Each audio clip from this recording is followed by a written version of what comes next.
Oke, kembali lagi ke Ngotan Ngopi Sambil Cerita. Sebelumnya, Assalamualaikum warahmatullahi wabarakatuh. Kembali lagi dengan saya, Tommy Setiawan, di channel Lagi-Lagi Hebat. Seperti biasa, kali ini kita mau buat konten yang menarik.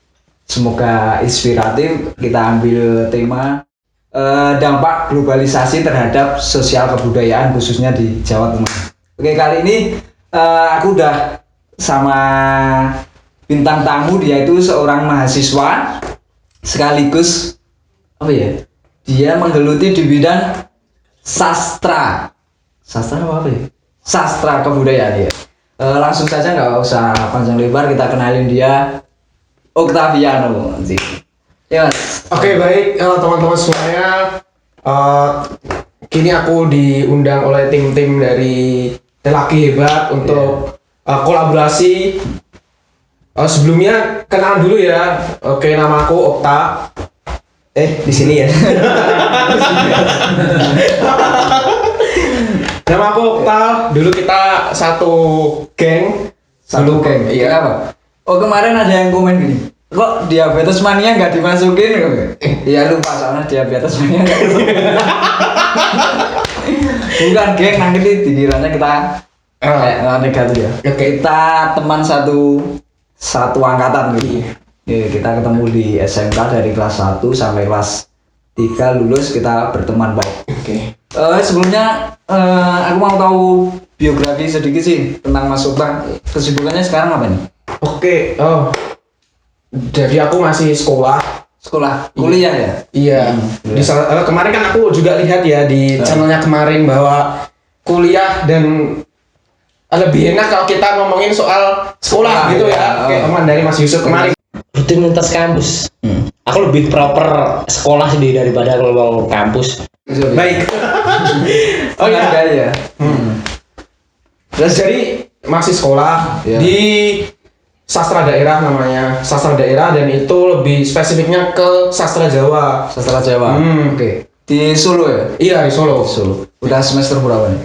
Ini naik semester 7. Semester 7. Berarti bentar lagi. Iya, bentar lagi mau, doain semua teman-teman, bentar lagi mau kelar semuanya.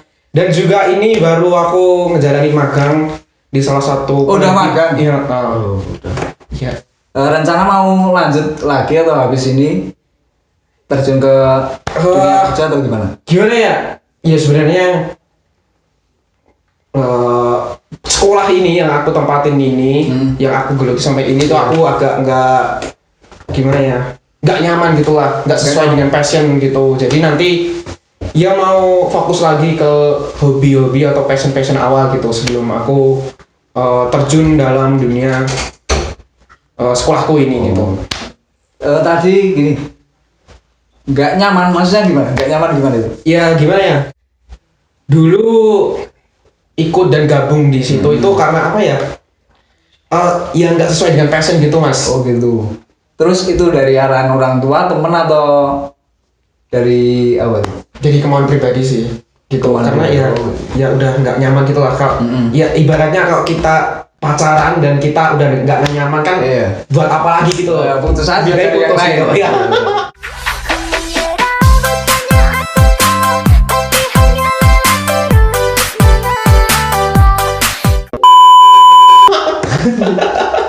Fuckboy dia.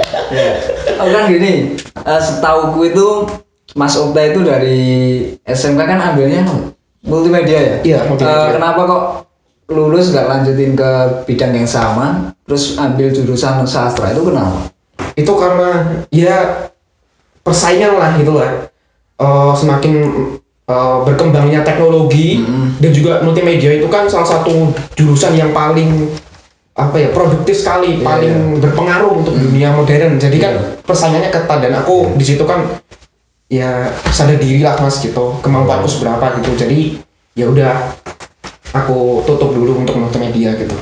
Ya kan, kalau kita sadar kemampuan, mungkin dalam kutip kita merasa belum mampu kan, kenapa nggak lanjut di bidang yang sama, terus kita melanjutkan untuk meningkatkan kapasitas kita gitu. Kok nggak gitu? Jadi kalau nyambungin soal jurusan yang kemarin aku ambil di SMK itu kan. Ya, multimedia itu ya. Iya, itu kan juga aku masih sampai sekarang juga masih desain juga. Oh gitu. Aku juga tergabung di organisasi di kampus juga masih dapat job untuk desain sertifikat, desain poster dan sebagainya. Jadi masih terpakai lah Iya, gitu. iya.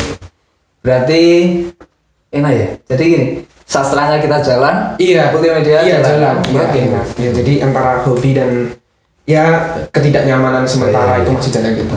Terus kembali ke tema ya Mas. Nah, tadi kita kan mau obrolin dampak globalisasi ya terhadap khususnya budaya. Terus kalau dari pandangan Mas Okta sendiri kan anak sastra nih kan ya, itu lihatnya era globalisasi ini gimana? Dampaknya terhadap budaya Jawa itu gimana? Oh, itu jelas suatu dampak yang cukup signifikan gitu ya, cukup Oke. besar gitu bagi banyak sektor dan salah satunya itu tentang sosial budaya gitu, khususnya di Jawa itu karena kan gimana ya, sangat terpengaruh sekali gitu loh, seperti apa ya, lebih mudah dan lebih gampangnya itu modern dan perkembangan dunia luar itu lebih mudah masuk, lebih mudah berkembang daripada budaya yang udah ada di tanah air gitu. Iya, jadi budaya luar tuh lebih mudah masuk, lebih Iya, lebih dan lebih berkembang daripada budaya kita Iya, sendiri. bener banget. Nah, itu budaya klasik iya. kan ya. Iya, kadang iya sih, kadang budaya klasik itu saat ini udah terasa apa ya, kayak ditinggalkan gitu. Nah, itu. Kayak budaya barat justru banyak yang masuk. Terus yang paling dirasain dari masuk tas pengetahuan masuk ya. Contohnya budaya apa yang kini udah kayak hampir hilang, itu contohnya apa? Kasusnya apa nih? Ya, yang lebih mudah sih, yang lebih mudah yang sering kita jumpai itu adalah sopan santun, etika yang tepat. Iya. Norma kesopanan ya. Iya, nah itu udah kurang banget. Dan bahkan orang Jawa pun juga nggak mengenal itu. Dan Iya benar-benar. ya karena terpengaruh dari modernnya itu, Iya. jadi dia mungkin orang tuanya juga terpengaruh dan juga enggan untuk bisa memberi pendidikan bagi anaknya. Nah itu. Iya sih. Jadi yang paling terasa itu emang norma-norma di kehidupan ya, kayak norma kesopanan, etika, terus cara bahasa, berpakaian. Kan di Jawa itu hal seperti itu sebenarnya harusnya diajarin dari kecil ya. Iya. Tapi sekarang kan jarang ya. Iya. Dari kecil. Dari dulu ya, dari mungkin anak-anak kita itu kan pakai apa ya, jari buat bawahan, pakai Kain, kembar, kain. iya, pakai kain, pakai masih dan berlapis-lapis gitulah bajunya, dan Iya. itu berfungsi untuk melindungi diri mereka gitu loh, Iya. melindungi aurat dan sebagainya. Dan makin kesini zaman modern itu kan udah kayak udah dilepas satu-satu ya, jadi mungkin keluar cewek mungkin cuma pakai satu lapis baju dan sebagainya, itu kan udah menyimpang sekali gitu dari Bukannya menarik. Iya. Oh. Iya. Iya kan? Iya. Saya suka sekali itu. Itu kan lebih menarik. Tapi kalau soal pakaian, soal baju kan, aku lebih anu sih. Gimana ya? Enggak begitu. Dampaknya itu memang terasa, cuman nggak begitu mempermasalahkan. Soalnya gini, kalau tadi yang tradisional kan pakai jari, tapi kalau sekarang modern kan namanya pakaian pasti mengikuti era juga. Cuman harus dalam konteks kesopanan juga harus dia. Iya. Kalau busana aku sih lihatnya kayak gitu. Terus kalau apa ya, etika mungkin. Kalau aku rasain itu etika sekarang itu anak muda itu kayak udah ke barat-baratan itu. Karena kita tinggal di Jawa, lahir di Jawa, bisa di Jawa, kalau kita menyukai suatu budaya kita sendiri dianggap kuno itu gimana? Nah, itu benar banget. Maksudnya gimana? Iya, justru ya kalau kita istilahnya dalam bahasa Jawa nguri-nguri kebudayaan Jawi, yang melestarikan budaya Jawa itu kan dikonotasikan sebagai orang desa gitu ya. Sebenarnya kan orang desa itu ditujukan perkataannya untuk orang desa yang kagum akan perkembangan zaman gitu loh. Biasanya wah iki apik banget. Kita lihat motor itu kan kita sampai lari-larian buat lihat gitu kan Mas. Sekarang itu orang desa, julukan orang desa itu justru ditujukan kepada anak yang masih melestarikan budaya Jawa gitu. Jadi wah udah terbalik-balik gitu. Iya sih emang. Tadi tapi apa ya? Maksudnya apa sih gitu? Kita kan menyukai budaya sendiri, tapi kok justru dianggap kuno lah, dianggap anak kampungan lah gitu. Itu ya mungkin salah satu dampak dari globalisasi itu. Pasti kan akan terjadi ya, pasti ada dampak negatif maupun dampak positifnya. Mungkin kalau dampak tadi kan udah disebutin beberapa dampak. Iya, contoh-contohnya. Contoh kasusnya sebenarnya masih banyak lagi sih. Nanti kita bahas satu persatu. Tapi sedikit mengulik kalau dampak positifnya itu apa? Mungkin dari di segi apa gitu? Ada nggak kalau dari Mas Ola? Baik dari segi dampak positif untuk sosial budaya mungkin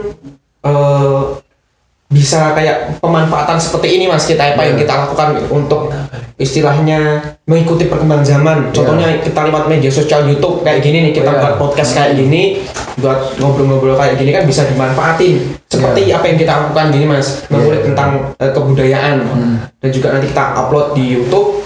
Semua orang kan bisa tahu, bisa mempelajari dan mungkin bisa merenungkan gitu loh.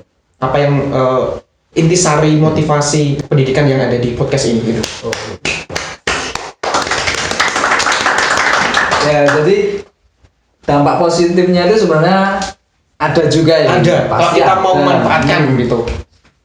Asalkan kita bisa memanfaatkan dengan baik ya. Salah satunya kalau dampak positif itu berarti tadi dari bidang teknologi juga ya. Teknologi. Kayak buat YouTube itu kan salah satunya kan juga teknologi juga ya. Kolab sama sosial budaya. Jadi budaya bisa kita angkat, kita pasarkan lagi melalui teknologi. Iya, benar banget. Jadi teknologi sama sosial budaya itu sebenarnya bisa kolab menjadi satu asalkan kita bisa menggunakan dengan baik dan benar. Iya, benar banget. Oke, terus ngopi dulu ya. Oke, iya. Soalnya Ngopi sambil cerita. Benar banget. Kita cerita sambil ngopi. Oh iya, oke. Ini brandnya kita tutupin guys. Soalnya belum dapat endorse. Iya. Nanti bisa komen aja yang mau kita endorse produknya, bisa komen di bawah ini. Ngopi dulu lah. Ini sambil ngerokok nggak apa-apa ini? Iya, nggak apa-apa, silakan aja kita kan. Ngopi asli atau buatan sih?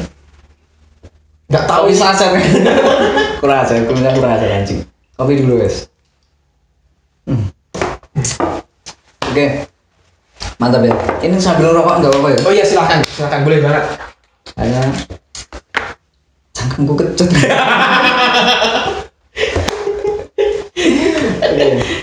Ya itu salah satu kebudayaan Mas itu Mas ya. Orang-orang Jawa dulu juga gemar melestarikan petani tembakau ya. Iya, dan ini juga dampak globalisasi. Iya. Kalau dulu kan sukanya masih di pakai garet itu guys. Yang garet apa sih? Garet payung kalau tahu. Aduh aku lupa pokoknya. Tapi jangan pakai tembakau gorila. Itu. Apa? Ya nanti tangkap polisi. Iya.